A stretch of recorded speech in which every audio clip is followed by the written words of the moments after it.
Hello everybody, welcome to Tech Tutorials. Okay. I'm Christian from energyhill. I'm a copywriter here. We're going to be talking about a beginner's guide to hashtags today. So we're going to be starting, I'm mostly focusing on Instagram, to be honest with you, because that is the platform where hashtags still seem to have the most success. LinkedIn also we'll talk about as well. We'll talk about how to use them on each social platform as well. But for the beginners, for the very beginners, which it is, as I do say, a beginner's guide, how do hashtags work? Hashtags are essentially, and we've worked with clients before who clearly do not understand how hashtags work. Hashtags are really just essentially to put essentially they're gonna put all the same similar industry products into one place. So if you search digital marketing, you'll be able to find lots of different posts about digital marketing. As this post is going up, Instagram actually has limits on those pages, which is why this is a little bit of a weirdly timed video. But generally, you'll be able to view those all in one place. So let's say we have another client who builds pools. So we would use the hashtag custom pool builder. And if you use that hashtag, if anyone used that hashtag, if they clicked on a hashtag, because they are all linkable on every social platform, you'll be able to go to a page where it shows all of the custom pool builders. And you can also, we might use a hashtag for them that's more local, that's like Florida pool builder. And in that page, you'll be able to see all the pool builders who are in Florida, or posts from pool builders in Florida. So that's really why hashtags work, what they do. But really the goal of hashtags is to put your brand, put your products, your services, put information pertaining to your brand in front of a wider audience. And because of those pages that you're linking to through that hashtag, you'll be able to find more people who are interested in your brand, interested in your products and such. So let's start with so essentially today we're gonna be breaking down how to start that hashtag research, how to use those hashtags as well. So those are the main two things, how to do the research, how to use those hashtags. So once you know that now if you have a better understanding of hashtags now, that they are essentially pages to view about one similar topic. So again, custom pool builder, you get to see a lot of custom pools.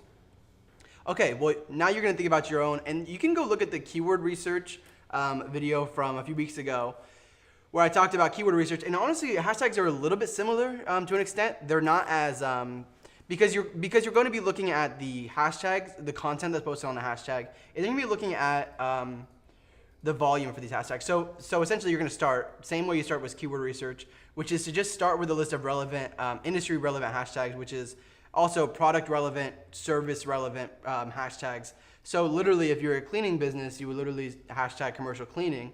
If you're cleaning for commercial places. And you would look at the volume, you would look at the posts at the top, you would look at the related hashtags you can look at the related at the top on Instagram. You can also go into the posts that are on Instagram for hashtag commercial cleaning in this example, and you can see what other people are using in that hashtag to build up credibility. And also you'll be able to see the posts at the top, because on Instagram specifically, the posts on the top, and LinkedIn too, the posts at the top are important because those are the posts that Instagram and LinkedIn wants to show you to continue to get engagement. So if the posts at the top of Instagram and LinkedIn are the ones that are doing well, engaging in those hashtags. So if those posts at the top, that means they're doing well, which means you should try to do similar things in your posts under those same hashtags. So here's just one quick tip about doing hashtag research. So for the research itself, you can use a few different discovery tools. Obviously, there are other paid tools out there. This is just doing it for free. As a beginner, I would assume you just want to be doing free hashtag research.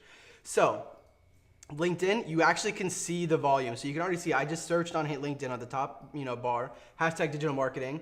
You'll be able to see the volume, which is that number there. Those are the number of followers. That's actually not the volume for digital marketing. That's the number of followers. So that's a very large hashtag, 27 million people following it. Usually you're going to want to scale down that number. So let's say, for example, you wanted to get more niche, for example, like energyhill, we might hashtag creative marketing. That's going to take you, although I don't have it pulled up here, it's going to take you down at least to like 3 million posts, probably even less on LinkedIn. So in that way, you can target more specifically. And same thing goes with the Instagram one, which is the second picture here, which is you can look at that is the actual volume, the number of posts for this post. So marketing obviously has a massive amount of posts, whereas marketing strategy, marketing tips are going to be a little bit smaller, but those are still 3 million is very large and going to be very difficult to not rank for, but to be seen in a hashtag, which is ultimately your goal is to find an audience through search. So, and I also put a few tips for posting the hashtags here as well. And this is a thing that's very easy to find online. If you just do a quick search about how to use hashtags for business. But Instagram, so why you can use 30 hashtags on Instagram is actually, in the last few years, become not as effective to use as many hashtags and to limit your hashtag uses, usually under 5. You can kind of play around with anything under 7, is what most marketing experts will say. But typically you want it to, the shorter and sweeter, the better. So you don't want to be cramming in hashtags or else you could get hit by the algorithm. So, however, multiple hashtags on Instagram does prove to be effective. LinkedIn, you can use, in terms of getting engagement, it's recommended you use no more than 5 hashtags. The same goes for Facebook, which really Facebook doesn't have a very strong hashtag platform, but you can search hashtags and stuff like that. LinkedIn and Instagram are really the two most you want to focus on, although Twitter is one who invented hashtags, and it's been proven that one is very effective for your posts and getting engagement.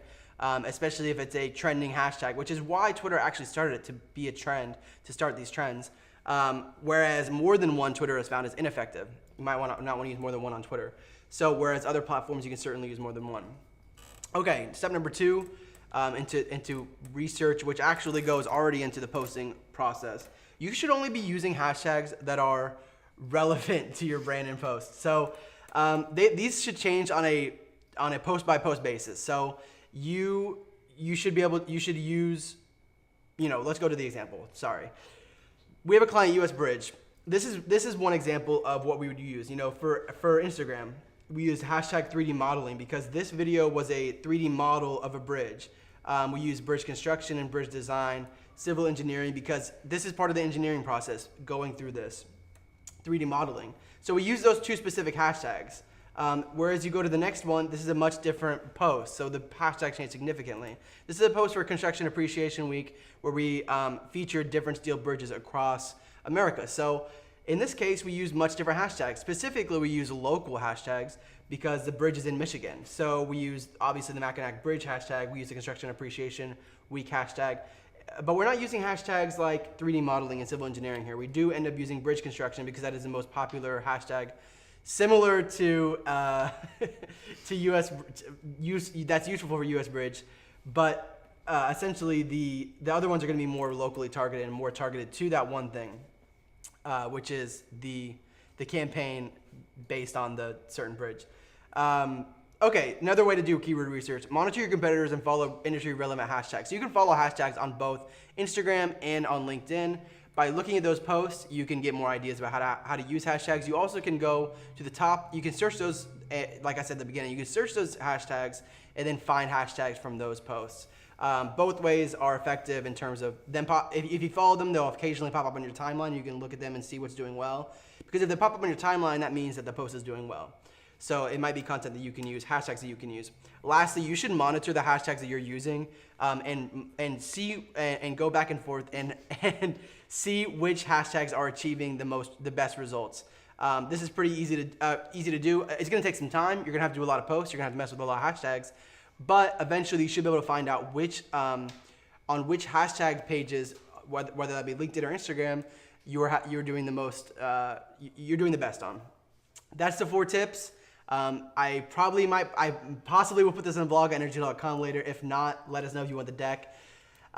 We are Energy Hill, a Tampa-based marketing agency. I am Christian, a copywriter here. You can email me, christian@energyhill.com. It's on the screen. Thank you guys so much for watching and hope you enjoyed. If you have any questions, leave them in the comments. We'll see you guys back here next time.